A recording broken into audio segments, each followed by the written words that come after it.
I'm going to talk with y'all today about your historic cemetery. And I want to start by saying all over the country, cities both large and small are dealing with what to do with their cemetery resources. Most of the historic cemeteries that we have across the country were initially established as communities settled. Everywhere you find people, you're going to find some burials, you're going to find cemeteries if they stayed put. And so it's not like we would see a modern cemetery, a for-profit cemetery organized today. These were cemeteries that served the whole community. And they were set up, it was part of the infrastructure of the town. So everybody had a cemetery. Sometimes you might see them set up by small churches. Sometimes you might see them just set up because, you know, the first person dies and you have to put them someplace. And so the cemetery starts. Today, what we have all across the country are these small cemeteries, well, small and large, that are not necessarily owned in a formal way by anyone. Often someone is responsible for them. The city of Apalachicola is considered the owner of this cemetery.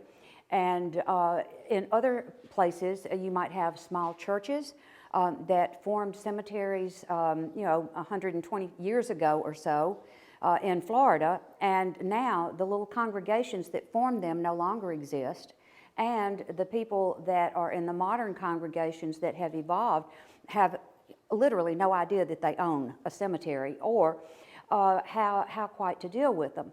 And this leads into another topic, is that cemeteries, when you talk about taking responsibility for a cemetery, this is very scary for people because often they're in quite bad condition. By the time somebody gets around to doing something about them, they're in terrible shape. They're overgrown, there's a lot broken in there, and people look at it and they may be enthusiastic to begin with, but then all of a sudden reality dawns on them as they start to wade in.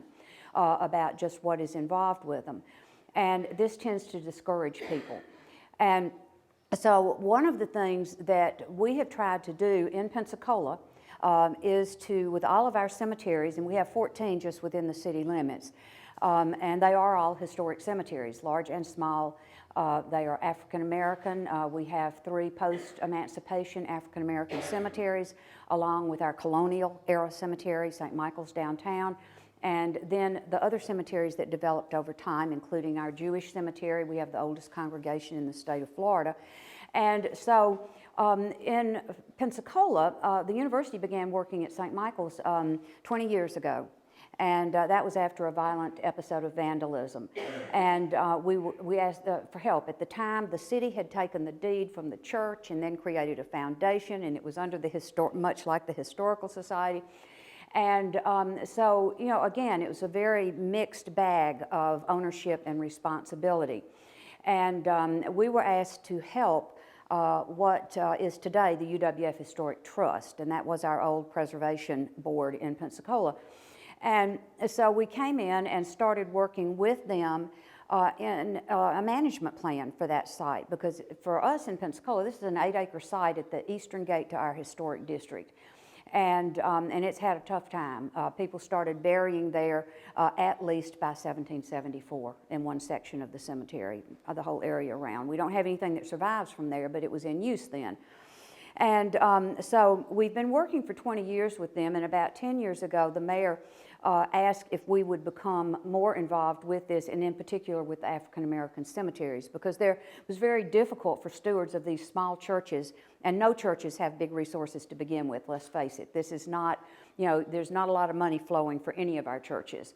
And so we became involved there. And we have expanded because we feel that this is a field for our students, that this is something that is people are recognizing cemetery preservation as a coming need. I want you to think about this.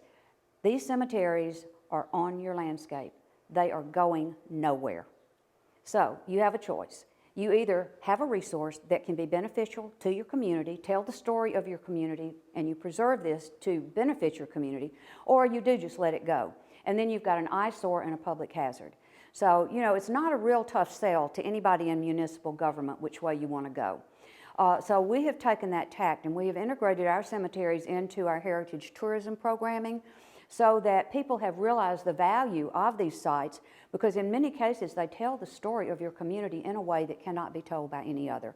And you see, and I'll say in particular in the African American cemeteries, this is often the only documentation you have of people that are coming out in a first generation post-slavery situation. And so you're really seeing a wonderful picture of that first generation of people, enslaved people coming into freedom. And in the historic Anglo cemeteries, you're seeing people that may not have been the big person and involved in the big event, but they were part of your community and the formation of your community. Now, Sharon Thompson is a preservationist. Some of you may have worked with Sharon over the years. She was based out of Tallahassee for a number of years, and she's now in North Carolina.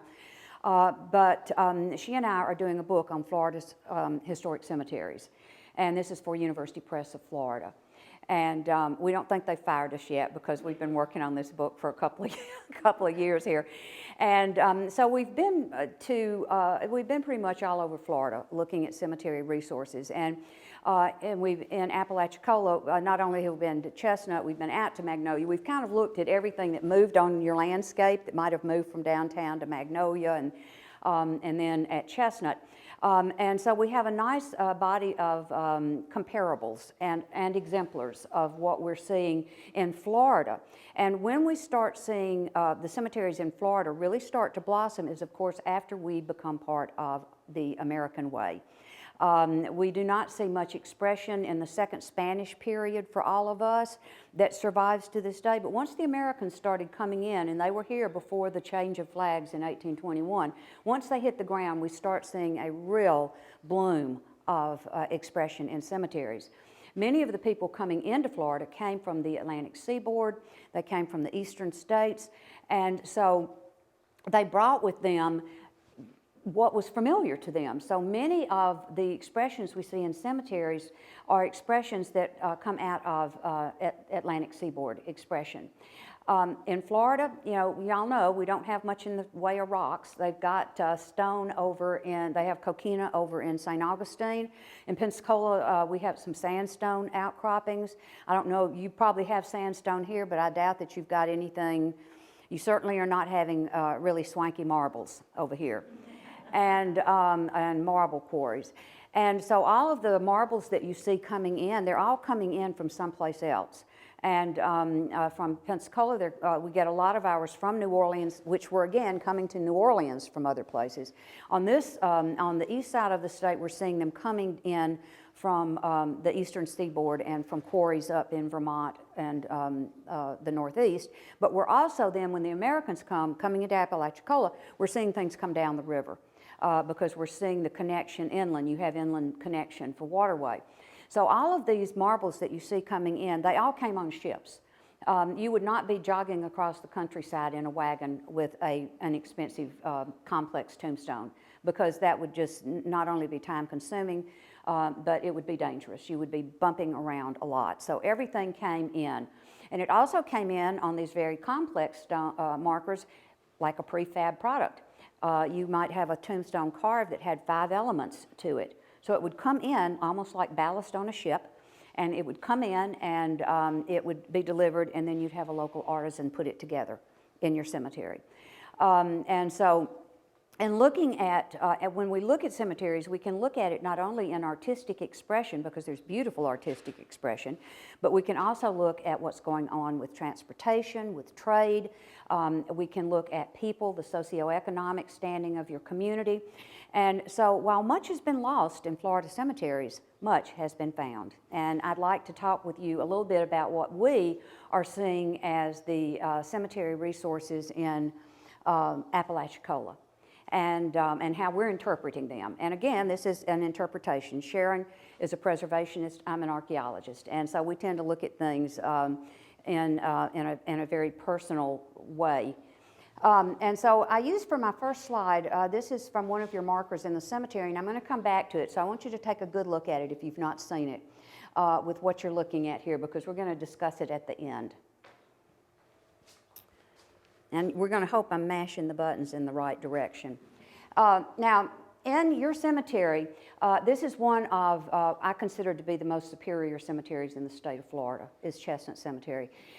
You have got many examples that are first in the state, or the first that are the only that survive. There may have been other examples, but the only ones that survive in the state you have in your cemetery.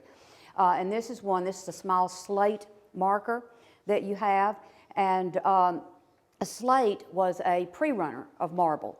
Sandstone and slate predated marble. It was easy for people to carve, and it was all over the place in the Northeast. And then styles changed, and we saw marble come into vogue. And a lot of that had to do with what was going on in literature and the arts. But marble was considered to be, a lovely, beautiful marker itself. The slate held popular for a long time. We see the slate coming in, and this is a bad picture, but it was hard to photograph this in any light in your cemetery. And I had permission from Mark to go in and do, with some of the stones we were interested in, take away a little bit of the soil down here to see if there was anything that was, if there was a signer's a carved signed name on it. Many of these exceptional markers are carved by the artisans. The people that made these really elegant tombstones, they were all sculptors, and they made marble mantelpieces, they made tombstones, they made all kinds of things. But often they would sign their work, and if you're ever in a tombstone, you want in a cemetery, look at that bottom right-hand corner, because that's typically where they sign it. Now, in a case like this is sunk because you're missing much of the text, and that was the other thing I was hoping to get, was as much of the text as I could get here. But I stopped before I got to where I felt like the signer's name was, because it's so sandy. I did not want to disturb the stability of the marker. And but if you look at this, and again, I'm sorry for the quality, but it's very hard to photograph it. You've got a much better picture in your preservation plan of this, but you've got the weeping willow, you've got the urn. Can you see the urn here? Coming up and around, and behind it you've got a willow tree. This is a very early design, and this is the only slate that survives on site in Florida, the only piece. Now there is a stone over in St. Joseph in the museum, the Constitutional Museum. There's a piece there to a sea captain that lost his life in a yellow fever epidemic on board, and they erected in the St. Joseph Cemetery. But they moved it into the museum. So this is the only one that actually stands in a cemetery, the slate marker here. Very easy to carve, delicate, soft material to use. So this is one of your unique pieces that you have here. In looking at tombstones, often they look the same, don't they? I mean, you can look at a whole swath of tombstones and they're going to look the same. And one of the things we like to look at is who the artisan was, who was making these. And what you've got here, if you look at them up close, so when y'all go next, you can see right where they are in the cemetery. You can't miss them. They're up kind of near the front and toward the water side. These are all carved by the same carver. Even though, again, with permission, I went a bit down just to see if there was a carver's name on it. The carver's not going to sign his name at the very base of this because it's underground. He's going to carve it somewhere where it shows.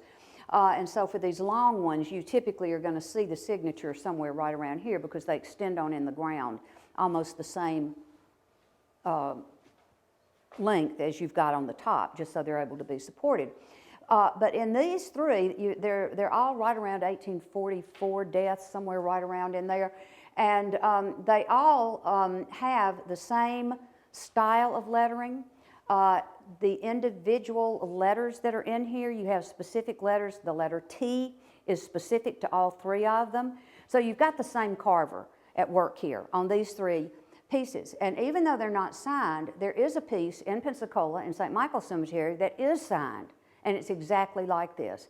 And so when you start looking at the markers, you're able to kind of start seeing them with an eye to who could have made this. And it's not, sometimes it's very difficult to figure out, but sometimes not. Sometimes you're seeing a lot of stylistic consistency that's going to tell you who worked on the stones.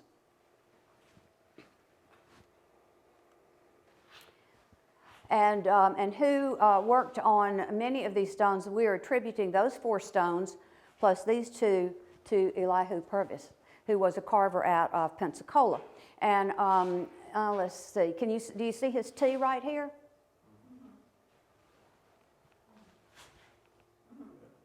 You see his T over there. So even if you're not looking at something something that's signed, you're seeing some individual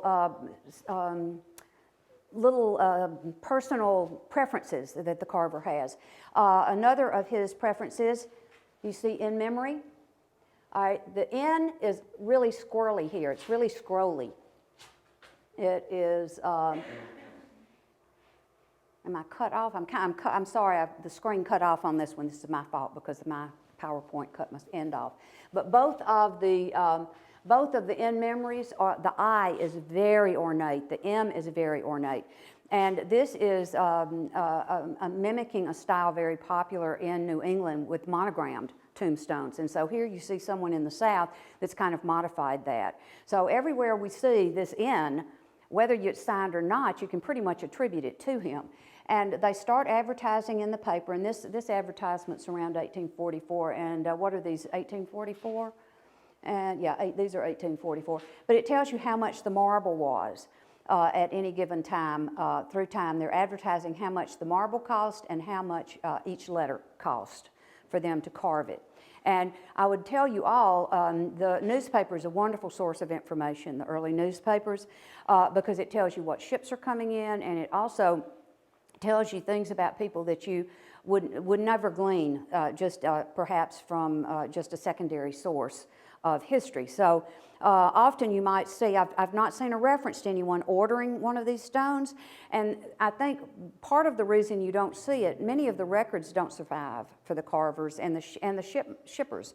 But who? Our newspaper office burned. And yeah, things burned all the time. Pardon? This is the Pensacola Gazette. This is from the Pensacola Gazette. And so things, you lose track of where your documentation goes, but in the newspaper, it's going to give you a lot of information about what's coming and going. And most of the time, if you wanted a tombstone, what you did, you would talk to one of the commission merchants that were in town early on, or you would go and talk to the shipmaster and say, let's say you're from Philadelphia and somebody died in your family in Pensacola or in Apalachicola, and what you wanted was a marker like all your people had back in Philadelphia. So you would go down and you'd speak to the ship captain, you'd give him your order and say, this is what I want, take it up and give it to this person in this port, and this is what we want, and then bring it back. And that's what happened. And so who were shipping these things were primarily ship captains and people doing their business. Now, in Apalachicola, in your cemetery, you have such a rich maritime heritage here, and these were just 2 examples of expression of your maritime heritage, and this one is especially beautiful, is your ship, your little sailing ship here. You see a lot of anchors, but this is an absolutely wonderful piece that you have here. And so it is a really nice exemplar of what you've got going on with your economy. Now, the other thing you have is in this picture here, you've got the name is Aunt Bella, and you've got that she was a faithful servant to the family. And now this, we're assuming that this is a person of color and an enslaved woman, and it's someone that had been with that family for many, many years. And it's often unusual to see an actual marker like this in an Anglo cemetery to an enslaved person. It has to be someone very close to your family. And so you would, this is something, and you have another one too. There are 2 of them in there that we're assessing to be enslaved people that were associated with families that were here. And I believe he was an engineer. The man. I've not found any information on who Bella would be, Aunt Bella, but typically if you're going to find something, it's going to be in a slave record, it might be in a will, but you're going to see that the name, and I would say especially so in this case, the name is going to be Bella and it's going to be the last name. because you would typically see enslaved people would use the name of the slave owner. And this one's a very nice piece that you have here. We've got one in Pensacola that is for a free woman of color who was also died in this year, and in a very similar stone. And she was a free person of color, and the family that she had long been associated with was who put her stone up in Pensacola. And now this one, I thought is what I found unusual about this, and here's another one that I've not seen anyplace else either. On this piece, do you see where this little cutout is right in here? It's almost like, and you see this little piece up here, it's almost like a hinge fit here. This is almost like a little picture window. It looks like they may perhaps have put some kind of a little a picture of the person or of something in there. And this is very unusual to see this. I mean, today we're not surprised in a modern cemetery when we see that laminated photograph. But this is not something that you would see in your cemetery at this time. Now, most of what Sharon and I are looking at, our book deals with the golden age of carving, and that's going to be, we look at when we start seeing things from 1820 really up through 1859. Things change radically during and after the Civil War. So what we're looking at are the hand carvers that are working with the marbles during this period of time, because this is where we see the really importance of the individual artisan as opposed to the technology in use once they developed the diamond drill bit and the steam power to run it. Because we see a real switch away from the marbles to granites. Once they're able to cut granite, it became all the rage. Another thing you have that I don't see elsewhere is your little winged cherub here. And this is also a very nice piece. Very early in American cemeteries, you will see the winged skull, and you'll see a crossbones, a skull, the winged death heads, and then that evolved to a softer expression, which was the cherub, and this has cherubs on all four sides. And there's been a lot of work done, not saying this so much as a religious expression, but more as an artistic expression for the decorative arts. With the little winged angel on the edge of it. They have some of these up in Georgia, but they have one up there, but we've not seen another one in the state of Florida. Now, here's where I want to mention something to you in terms of taking care of your cemetery. And in doing that, you all, I'm sure, know that you have a preservation plan for your cemetery. The Chestnut Cemetery Preservation Plan. And this is an excellent plan. Jim Miller did this for y'all. And this is, anything you do, you should be referring to this document. Because he mapped the cemetery, recorded everything in it, and then gave you direction with what to do. And so people are often eager to get busy, but you don't want to get busy, you just actually want to stop. You want to stop and you want to learn everything you can about what it is you want to do and make a plan before you go at it. So in looking at this, one thing I would suggest in doing, and we're doing that right now down in St. Michael's, we have a conservatory out of New Orleans. We had a beautiful marble bevel ledger that was just sitting on the ground. That when they do that, they're just soaking everything up. This may have a little bit of something under it up here, but not much. And so you want to, and it's protected because it's in a fence, but one of the things you might want to do is have someone take a look at it, a conservator, someone that deals with historic materials, and perhaps put a brick floor under it, put a platform under it, a little bit of a platform that's level, just so that it is not going to start warping or eroding underneath of it, or if that fence ever came out, the lawnmowers, this is prime fodder for weed eaters and lawnmowers. And so the corners are not damaged. I don't think any of the corners are damaged, but this is something you would really want to protect. And we have done that. We've had them do just a brick base which is, about this high. And what it does is get it up off the flat ground so that nothing can run over it, and that people actually see it when they're working in the cemetery and don't hit it.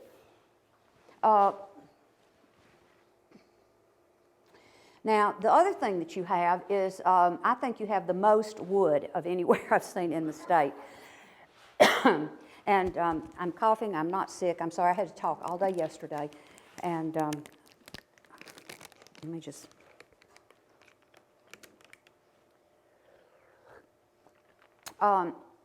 you've got a lot of wood, which is great, and you want to hang on to it. Because I've not seen it. They've got a good bit of wood down in Key West, but most of it has been carried off. And you have a lot in place, and you have interesting things. You've got the boards. You've got tombs boards. You've got remnants of just straight paling fencing. You've got these beautiful. You have some of your little cradles that go around the gravesite. Some of them are just cypress logs, but others are beautifully carved, just like a classical. These are vernacular pieces in your cemetery. This is a piece that's handmade to look like a more formal, it's a formal style, but it's done with a local product, and it's done to mimic the formal marble carved cradle. And so you will want to identify and hang on to everything you've got that is wood. Now, this is your, is this still standing? I meant to go, if I'd gotten here earlier today, I would go look. Do you still have this intact? This piece that's in the back corner? I heard somebody was talking about how to do something with it. So It's in a pile, I think. yeah, it's there. It's there, but you want to document it every which way from Sunday, because there were probably a number of these in the cemetery at one time, and this is a nice early one. And I don't know what you do with this. It's full of, it's pretty shot. But you don't want to throw it away. Do not throw it away. Because down the road, something may present itself. You might look at ways to stabilize it. You might look at, you've got one end that's kind of standing. You might, if you're able to even stand it and get it on a base, so it remains fine and good, but mostly you want to try not to get rid of things in your cemetery. Even though you think they look horrible and are falling down, try not to get rid of them. Now, I didn't put a picture in here about your cast iron, your wrought iron, and then your vernacular metal fencing, but you've got some great examples of the cast iron as well as wrought iron, and you have a fabulous vernacular fence made by the Greek family, the Spano family, Spano. And that is outstanding. And you do not want anybody to get a hold of that except someone that can work with a material, a historic material. Now, we try and use local vendors for things that we can, but you don't want someone saying, hey, I got an idea, let me get out my welding equipment and I'll fix it for you. You do not want to do that. You want to hold the thought until you're able to have someone assess it. Jason Church is with the, let me see if I can say his whole title out here. It's the Technologies Training Program. It's in association with the Park Service. He's out of Louisiana, but he is an expert on metal fencing.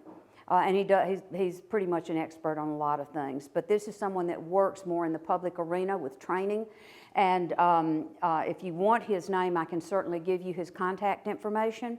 But you would want to talk to someone like that and get their opinion about what to do, so that you're, when you start to approach it, you're approaching it in a way that's going to give you the best result in preservation using good conservation technique. So your metal fencing's great, and Jim has documented all that for you as well. If you want to take a step forward, we have had all of the ironwork in St. Michael's.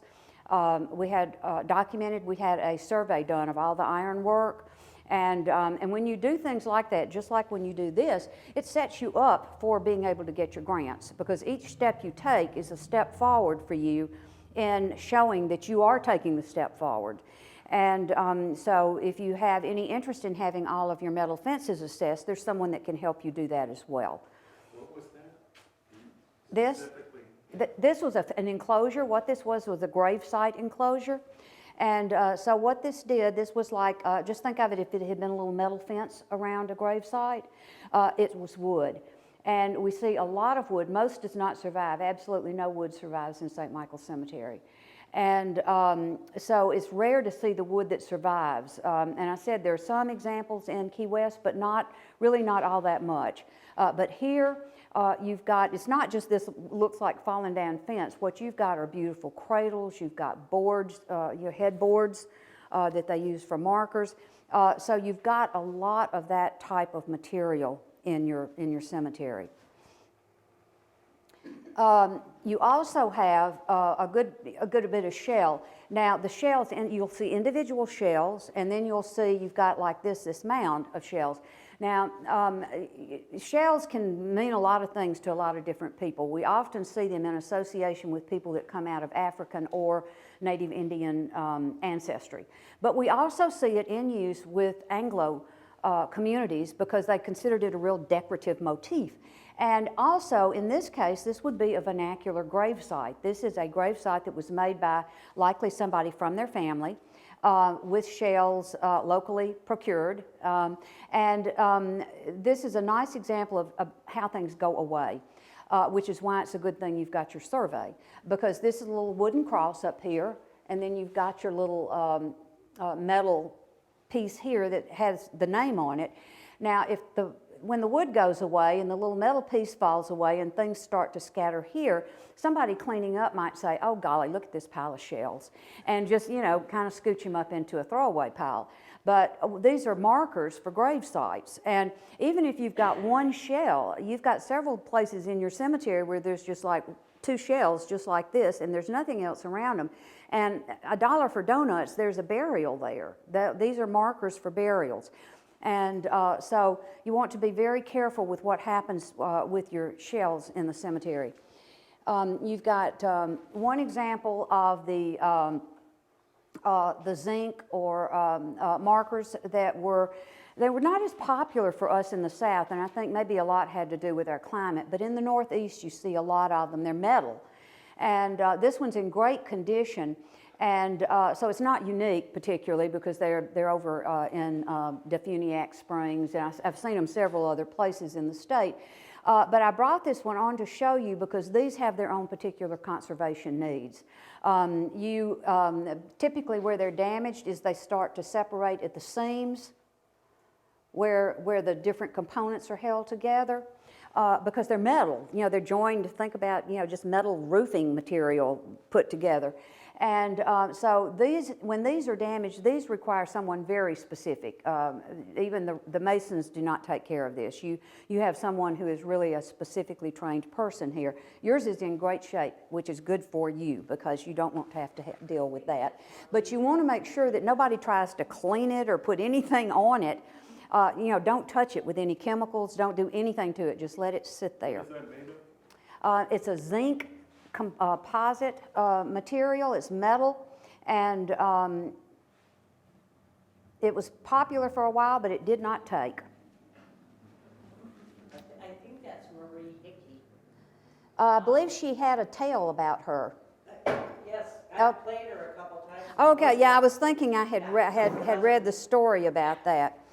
Now, this is a detail from one of the markers you have, and again, this is a marble, and it's beautifully carved, and there is a real story to be told with the carving on here. Every flower on here has a meaning.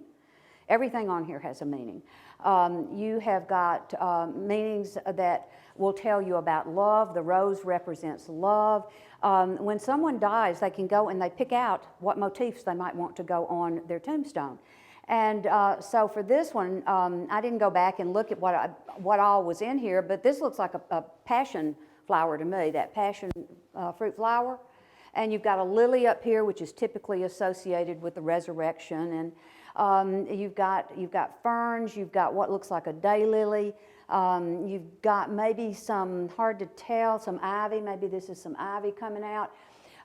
But these tell a real story themselves, is what is on the tombstone and what the flowers are.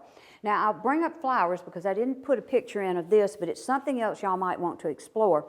Y'all have a world-renowned botanist in your cemetery, and I don't remember seeing anything in that plot that was of particular, that popped out at me. There was nothing that popped out that it could be like, hey, you know, let's plant these things here in honor of him. But that doesn't mean they're not there. We have found in St. Michael's a species of grass that was Old World to New World import from West Africa to the coastal areas of the U.S. During the early colonial period. And it doesn't grow any place else on the Gulf Coast that we have been able to find. And we had this analyzed by our state botanist because our master gardeners were so excited when they found it. So you might want to think about enlisting your master gardeners, even though you've got a lot of sand and what looks to probably be a lot of weeds and grasses. Have somebody come in using this as a guideline so that you're doing it in sections and record what your botanical landscape is like. Because we did it over a year. This was a volunteer effort on their part. But often in your cemeteries, this is the last place, especially if you're in a real urban area, it's the last place where you're going to see relatively undisturbed planting. It may have been shuffled around a little bit, but it's going to be pretty much what was there. And then you're also going to see what's introduced into the cemetery over time. And so here you might want to take a look at just what representation you see on your markers. And someone that's with the State Extension Center would be able to come, and any one of you can get a book, The Meaning of Flowers. It'll have a little picture, and you can figure out what this person is saying. They might be saying, oh, we love, you know, we have love, we have respect, we remember. There's a whole language that goes on in the cemetery with what's put on with the flowers. And the botanical landscape, it's something fun. If you've got a gardener, a master gardener, this is a really delightful challenge to do, because you're going to find out we've got like 450 wild grasses and flowers that grow in the 8 acres at St. Michael's. And that's just the little wild grasses and the little wildflowers. So it gives you a real sense of the botanical landscape. And the reason I say this, one thing you want to do to preserve your cemetery is to actually get people to look at it as an important asset. And you want to bring people into what you're doing in a way that you can engage them. We like to say, you think about what you like to do and we'll find you a place to do it with us, because the way that you get municipal government to support you is to show that you are valuable to the community, you are valuable in telling the story. And so that's always something to be desired. And then the more knowledge you have about your site, it also, again, makes it easier for you to apply for grants and for any funding that you might want to get or support from municipal government. And and I'll add before I go and discuss this one, for us, for you pick out one thing you want to say about your cemetery. Have yourself a phrase. For St. Michael's, the phrase is, we are the oldest and most significant historic site that survives above ground in Pensacola. And that is true. And every time we put a press release out, every time we speak to public officials, that is one thing we say. We introduce our site and we say that phrase. People start repeating that phrase. Public officials are sometimes hesitant to give money out of public funds for something that they can't quite understand themselves the value of. You have to give people the value. And we had one of our commissioners who, people would stand up in meetings and they would say, why are you giving money to dead people? You know, we have plenty of needs. Why are you giving money to dead people? And he would say, my constituents are saying, why are you buying into this dead people thing? And about 10 years down the road, someone in the audience stood up and said, why are you giving money to dead people? And his reply was, we are not giving money to dead people. This is historic preservation. And it was just like, you know, the light bulb goes off that eventually people start to realize, and we're very pragmatic in our approach because the cemetery is going nowhere. You think about how you want to deal with it, eyesore or asset. And So every cemetery in this state has something that is unique. Each one of them is the same in character, but they all have something unique. Now, this is, I will tell you, this is probably the cover of the book, is right here, is this piece. Because it is an absolutely outstanding example of what was going on in literature and the arts and in the world of sculpture. And so what you see here, you've got a marker. This is to a child. It's a small child. And this is quite elaborate for a child, quite large. You've got the urn going on. And then up at the top, and there was something on the top of this too. There was an urn that would have been up there. But then up at the top, you have got this expression which says it all about this child. Now, what you have here in the center is a butterfly. Now, we've looked at this a lot of different ways. We don't think it's a moth. It's a butterfly. But even if it were a moth, it would still be unique in Florida. But this is a butterfly, and this is the only butterfly in Florida from our early 1820 to 1859 period. So you've got this little butterfly, and then coming out from it, you have got the poppy. And so this is a little poppy, and so the little child has the little sleeping poppy. The poppy represents sleep over him. And so just a beautiful representation of what might be called the sleeping child, the sleeping, and almost like emerging out of it, you've got the butterfly that's ready to take off, going upward. And at this period of time when this was carved, you had, in the world of literature, you had people that were spending a lot of time writing about cemeteries in ways that were integrating them into the stories that they told. There was a lot of poetry. One of the main purveyors of the idea of the romantic period was Nathaniel Hawthorne. And he did a lot of his work involves cemeteries. A lot of his poetry takes place with cemetery issues. A lot of his stories themselves do. And he has one in particular is called The Artist of the Beautiful. And this is about an artist who creates, works his whole life to create a mechanical butterfly that is lifelike. And he creates the butterfly. And the butterfly is then revealed, and it flutters around, and it lands in the hand and is crushed. And it is, people were reading him. People in Apalachicola were reading Nathaniel Hawthorne. All over Florida they were. You look in your newspapers and you're going to see what books were coming in to the booksellers in your community. And so we're seeing expression in our cemeteries for what's going on in the world of the arts around us. And this is a splendid, heart-rending illustration of death of a young child and how the family chose to represent this child in death. And so we don't know the mind of this person. Again, this is an interpretation, but it certainly is one that fits with what's going on at this period of time.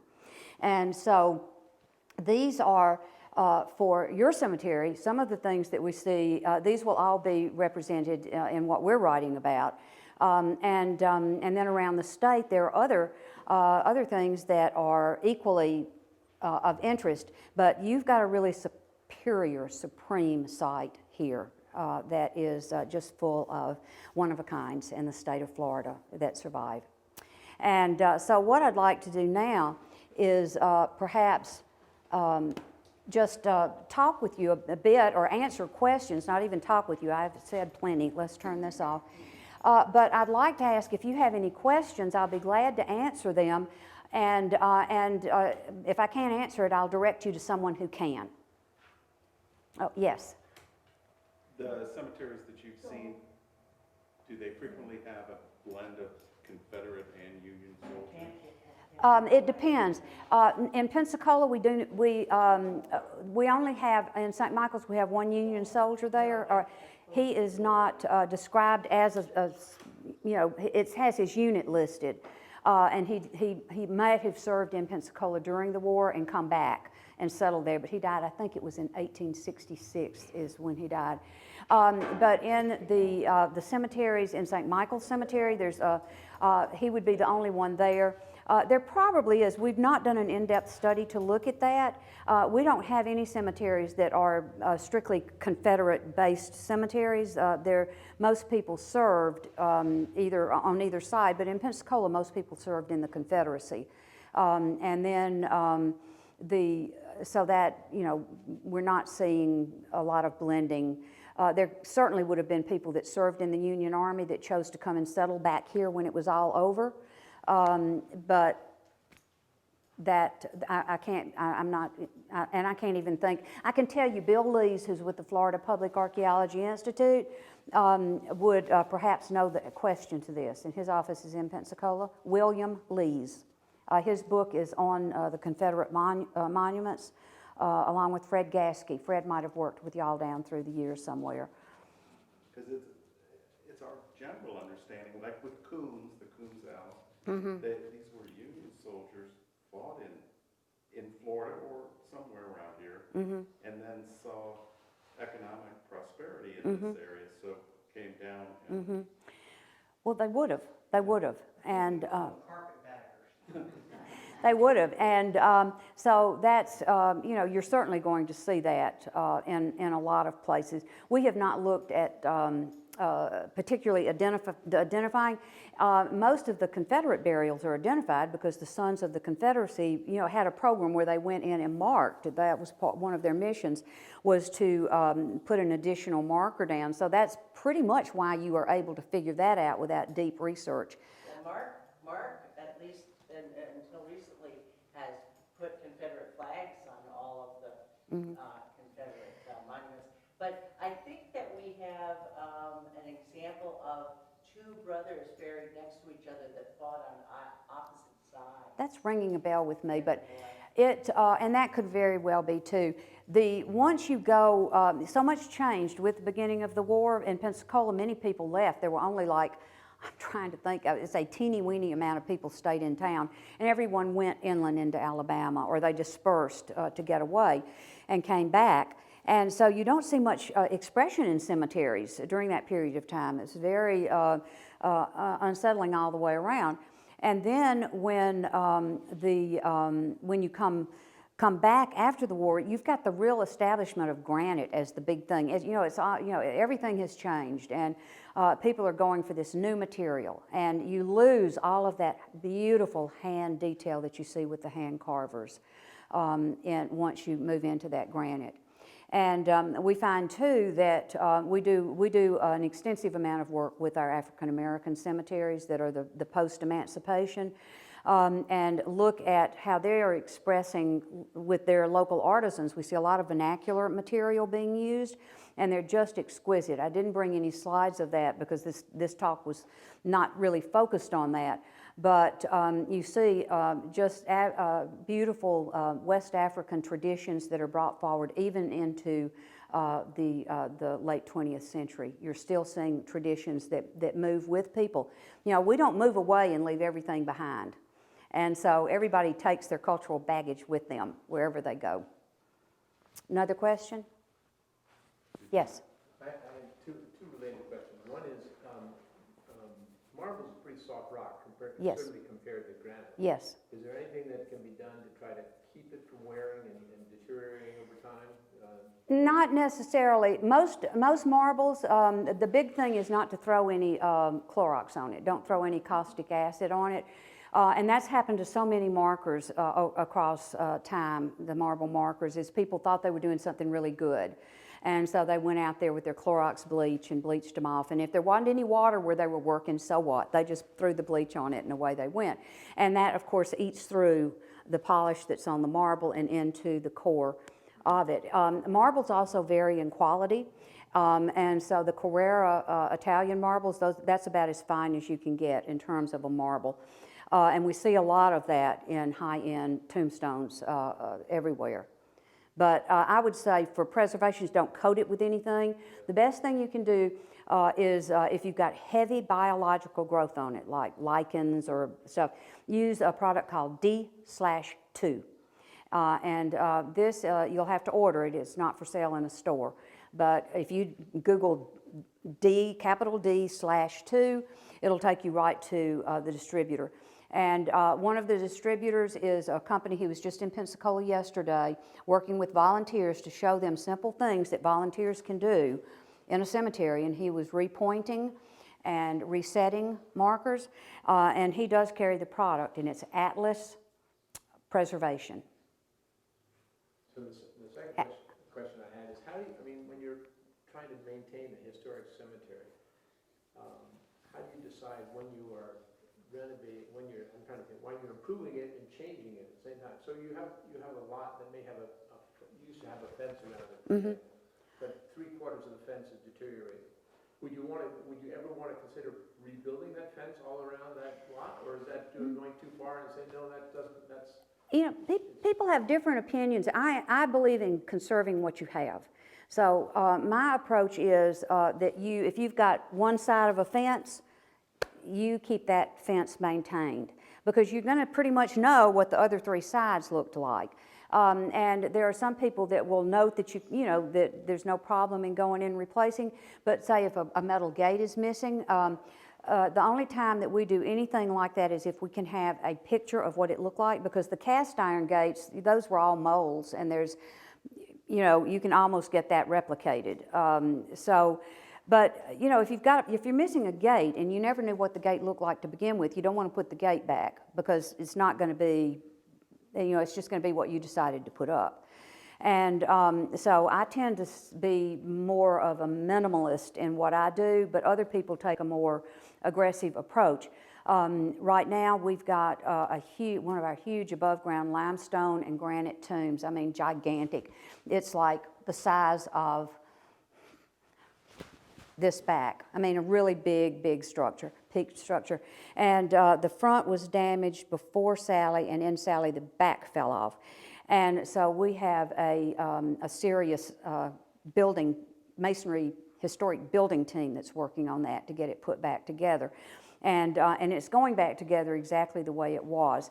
And we're replacing one element of it in the back that was so broken that we decided structurally it was better to have a new piece cut of the same material and just replace it with a new piece of that material than try and mend the many broken pieces that had to bear weight in that area. So if you work with a professional conservator, you look at each situation and you kind of gauge it with what might be best to do. And we've said before, I mean, the university, we do a lot of outreach. We're glad to guide you in any direction we can, because we work with a lot of these people. And we're happy to come and do this. This is part of our outreach, is to come and help area cemeteries with their needs. And so, we don't have all the answers, but we can pretty much get you to somebody that's going to have the answer that's going to fit your situation. And Jim Miller is on our cemetery committee. Yes, So that's all to the good. See, right there, you have got a wonderful resource right there, and he knows where to go. Yes? Are there, when you have a cemetery that's been declared historic, are there a lot of limits as to what volunteers can do? There are limits to what volunteers can do, and you want to be very careful with that. You do not ever want to ask a volunteer to do something that is beyond their capability. You want, somebody may be a great brick mason in his regular job. He may be a great welder. He may be a great, concrete paver. I mean, but that is not who you want to work in a historic cemetery, because they're not used to working with the historic materials. The people that work with the historic materials, they assess what it is, the mortar is, how you mix the mortar, what the mortar blend is. They mix their mortar and they color their mortar to match what's already there. And so they have a real sense of historic structure. And so there are some people, he is a welder, he's an artistic welder, he's worked for 20 years, and he has worked for us in the cemetery doing repairs to our historic cast iron markers, because he has studied and has really learned his craft and is able to use he uses an historic approach. So you just want to be careful. The big overruling comment is to do no harm, and so you want to do no harm. And if you've got a stone that is broken in half, there is nothing going to happen to that stone. You know, you don't have to just immediately fix it. You can wait until you either have volunteers trained, and John Appel, who is with Atlas, this was his 48 state and 48-day tour that he does with his company. He does it for free, comes at no charge, and he has a route that he takes. And he was over in Bosabello, I guess last week, and then moving in this direction, or moving in our direction. But, you know, he does workshops that shows you how your volunteers, and it's not rocket science. I mean, as long as you've got a steady hand and, you know, are a pretty precise person with what you do, you can do a lot of these repairs. You cannot lift heavy objects with volunteers because that is a hazard waiting to happen. And you want always, if you've got something that's a liability in your cemetery, let's say you've got a big monument that's loose, number one, you don't want the volunteers to work with that because that's how somebody gets hurt. But when you're assessing what needs to get done in your cemetery, it's not taking care of, say, the big name that's got a chip. You want to take care of what's a liability to you and to the public. So it could be something that's really shaky and endangering. If anybody leaned against it, it would go and fall on the little boy that's standing next to it. When we first started looking at this, there have been several monuments that have been identified as at risk. Mm-hmm. And I talked to a monument person that I was recommended to, and her complaint was, I know the cemetery well, there's no plan, there's no way to get our heavy equipment in there. That's right. It's just, everything's just, there are graves everywhere you look, and there's not a path. There is no path, and there often is no path. And that's why everything comes in. The last time we took a tree out in St. Michael's, and this has been 10 years ago, the last time we had to take one of our big oaks out, we had to prepare a path with padded boards so that a teeny-weeny little bobcat could get in over to the tree, and that they could climb that tree and get that tree down by hand. It cost us $12,000 to get the tree out. And so there's no easy answer to it because you can't get big equipment in, and so you have a lot of problems there. And it's just but it's something you kind of figure out how to work around, and there are solutions. I mean, you know, the people that are able to build the scaffolding and are able to build the lifts. I mean, they really think outside the box, and they come up with ways to do things that are helpful and common sense. I have heard, and Henry is on the cemetery committee too. I'm not. That one of the houses that abuts the cemetery, where there's an alley in between, he has been very unhappy to see monuments just inside the cemetery that look much brighter and fresher than he feels comfortable with. And I drove through the alley, and indeed there's a bunch of monuments. And the question, I was told the person who was doing it was trained. They're doing it ways they should. But what happens when you have a monument that's cleaned up and it looks bright and shiny, essentially, and the one next to it doesn't? Yeah. How do you deal with? Well, there's a lot of different opinions about that too. We typically clean something when when it's got a lot of biological growth on it, because that damages the stone over time. And the D2 product, the guy yesterday, which just stunned us all, he said, just spray that stuff on there and leave it on there. It's high, you could almost glug it down and drink it and it won't hurt you. But it kills the biological growth, and then it keeps working because it gets down into the pores.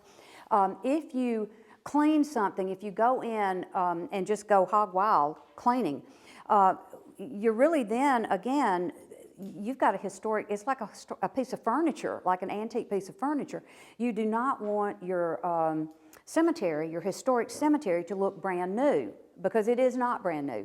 Now, you do want to keep the biological growth off. We always clean before we have a conservation project. If something's being worked on, We clean it in front of them because that saves you money, because they're going to clean it and you're going to pay for it if they clean it. So we have our priority list of what we're going to work on. And then it's cleaned and ready for the conservator so that they're able to come in, see the material they're working with, so that their mortar blends, the color in their mortar blends, when they mend it, everything matches. And so you want to clean it then. We do a lot of cleaning workshops. If we want to photograph something, if we've got something that we're going to highlight in a publication, then we go and clean it so you can actually see what's on it in the photograph. And so, someone cleaning, that's fine, but you don't want it so snowy white that it blinds people, because that's, Are you familiar with this issue? I've looked at a lot of videos and they show you have a. No, but I mean, have you seen the monuments that are facing that particular No, house? I wasn't aware of that. Maybe I could get you to walk in there tomorrow with me. oh, I'd be glad to do that. I was very surprised at Uh-huh. how bright and shiny Yeah. these particular Yeah, monuments. yeah, I'd be glad to do that. Most of the time, if it's just dirty, we have oak trees all over everything, and they really make a mess. And if you clean it, that's coming right back in the not too distant future. But if it's just the dirt from the air and just dirt, just water and a soft brush is going to get rid of that. I mean, you don't really have to go to much trouble for it. And and for the heavy biological, and for things like your slate or your the zinc, you don't want to do anything. You don't want to, you could put a little water on that slate, but there's nothing happening with it. It's fine. The one thing you're going to want to do about your slate, and I think Sharon and I mentioned this to Jim Miller when we were all over here together, and to Mark, that this is a good project for volunteers. Is once you've got somebody that's worked with you and shows you how to do it, then you are able to raise these that are sunk and reset them so that they don't continue to sink, because the earth pressing on them, it picks up every mineral, everything that's in the soil, soaks into these stones. And once you have had a workshop with somebody that does this routinely, then this is a good project for volunteers. That little slate marker would be a good project to do with volunteers. Doing some of your monuments that have different components to them, other components, you can go back and repoint them where the mortars come out from around, and all that does is keep the moisture from getting up under them. And there are a lot of simple things you can do with volunteers, but you don't want them doing big things that involve a lot of weight, and you don't want them to have to do something that they're stewing over. You want them to do something that they get a good satisfaction from and is useful to your cemetery.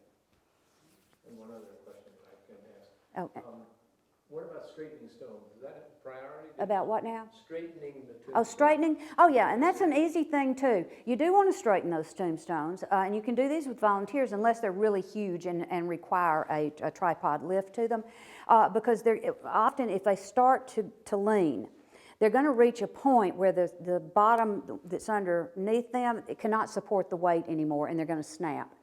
And so it's better to go ahead and straighten them, and it's relatively easy. You dig around them, you get them out, and then and put them to the side, and you create like a slot base for them.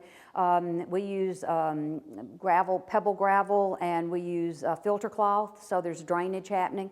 We don't need much drainage in Florida with our soil, but and then you make sure everything's level, and then you reset it in, and you pack your dirt back in, and make sure get yourself a line level, and it's level on the top, and you're good to go.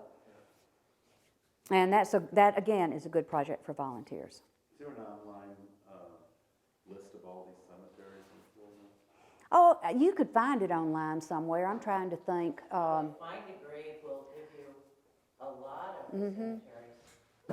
Yeah. Because we have like 10 Yeah. or more in Franklin County that Yeah. show up. And one of the things everyone's trying to do is get all of these little Florida cemeteries on the master site file, the Florida master site file, because this is the one way you protect, especially the little small cemeteries out in the middle of pastures these days, is to get them on listed with the state, so that if the cow pasture all of a sudden becomes prime property for development, the little cemetery and the burials are protected. There's protection for a cemetery that you work around. You know, it's not a stop everything, but you're not impacting burials. What's the extent of which graveyards have been lost forever? Oh, lots of them. Lost to the surface forever. They pop up all the time in development. I mean, there are but a lot of them. I could not say for sure, but they're easily lost, especially if they're not well marked. You have a lot of these little logging towns all over Florida, and they had logging camps, little small camps. When they all closed down, most of them had little cemeteries with them, and often they would be marked by rocks, by, you know, little good-sized rocks, but just, you know, rocks. And those are very easily lost. And it doesn't take much. Logging trucks going, you know, through things. If you're not seeing anything, it's kind of hard to do. And these were never really on the radar to begin with on a lot of the plats. I just learned from Dale Cox, as we're looking at 1821 and 2021 as the 200th anniversary, beginning of the territorial period, that when they evacuated the fort that's under Lake Seminole, I can't think of the name of it, and Fort Gadsden, that they brought all the soldiers down to Apalachicola, and there were 40 soldiers buried in Apalachicola Somewhere. And that's the names of them. yeah. So we know they existed, but Yeah. Well, and they'll turn up. Anybody knows where Yeah. it is. Yeah, turn up is not a pun, but they will turn up, and that's a good example. We're all connected, all over the state. When you said that from our Second Seminole War, the Dade Massacre, Colonel Dade. I don't know if y'all are familiar with the Dade Massacre during Second Spanish, but of course he was wiped out. He and his men, they were wiped out. And they buried them on the spot where they died, which was a very typical military thing to do, especially in the frontier. You're not carrying people away. But they came back, the military came back and got them. And then they took them to St. Augustine and interred them under these huge pyramids, these 3 big pyramids in the military cemetery over in St. Augustine. And that's where Major Dade and his men are buried from that massacre. And then his daughter and his wife are buried in St. Michael's Cemetery in Pensacola. And so all over the state, there are people that are connected to each other through our historic cemeteries. And one of, Nancy, yeah. What time period did they stop carving by hand so much and have tools to carve with machinery? All right, say that again. Can you take your mask off for a minute? I'm sorry. When did they start carving more with machinery rather than by hand? Okay, that happened. Most of the time we see it toward after the Civil War, and it really took off by about 1880, and that's because they developed the diamond drill bit and the steam to drive it, and it made things much easier. And so instead of all of this delicate handwork, you could do it by machine. It was a technology that wiped out all of the stone carvers for all practical purposes. And so we see if you go in a cemetery, you're going to see a real switch in time between who has marble and who has granite. And so I think that is, I can stay afterwards. I mean, I am here, I'm spending the night, and I'll go walk in the morning. I'll be glad to walk. I'm not a native, but I've heard a lot of things about it. Your thoughts on the chimney that's in the... Oh, I got thoughts on the chimney. I was asking about that. I have a couple of thoughts on the chimney. I don't think it's a chimney, for one thing. I've heard 100 different things. Yeah, I don't think it's a chimney. I think it is likely a monument of some sort. I'm not sure what to. The shape of it is, it could range, the way it's constructed could range anywhere from around, I don't know, like 1815 on up to through the 1840s. It might be getting late in the 50s, I'd say up to 1840. And it could be a lot of things. If it was someone's personal monument, they were certainly a big person here. And it could have been something that was put up when the cemetery was started, just as this is the cemetery monument, this is the cemetery. It could be to a person. And so it's rather hard. It could be commemorating some event in Apalachicola's early history. It's hard to say what that is because it doesn't appear that plaques have been put on it. Now, I want to think it looks like it at one time it either had some paint or plaster, but I didn't go look subsurface on it to see if there was any remnant material there. So I don't know, but it could be a lot of different things, and I think y'all will find out, and that's why I would suggest you go to your early newspapers. The newspaper started here. It was not too much past 1821, was it? Didn't they? When does? The only newspapers that are available are on the Florida Digital Newspaper Library, which are mostly 1830s. 1830s. But then all the archives of our newspapers burned in 1900. Mm-hmm. So we have this huge gap. Yeah, well, it's gonna, at some point, it will all become clear. I mean, things normally do. And so it'll be curious to see what it is. I asked when Dr. Gorey died because I had thought, well, maybe they constructed something for him, but it's a little, the style of it is not quite right for his death date. And so I just don't know. And y'all go figure out where Dr. Gorey's tombstone is, the original stone, which has traveled apparently all over the area, because when they moved him over to his memorial park, did they move the tombstone that was with him and put it in the grave with him? Or is it somewhere? Because, it would be nice to have Dr. Gorey's original tombstone actually somewhere, rather than what is a modern memorial to him. Moved twice, at least twice. Yeah, I couldn't for a long time figure out why those early markers were out there in Magnolia Cemetery. I mean, it was kind of an interesting aside. There are several articles on the older cemeteries in Apalachicola written by Lois Swoboda, who used to be involved with the newspaper and with the historical society. And they're all, you can read them on the resources page on her webpage. Yeah. Oh, good. And I know she talks about Yeah. Buried by the Bay, I think is the title Yeah. of the one about Yeah.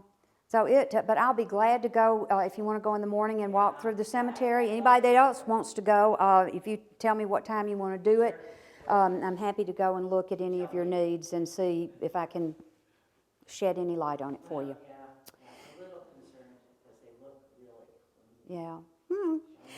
Well, thank you for having me, and if you have any other questions, I'll hang around here a little bit. Thank you all very much. Thank you for coming, and I hope we find more and more people who are interested in the cemetery, because as she has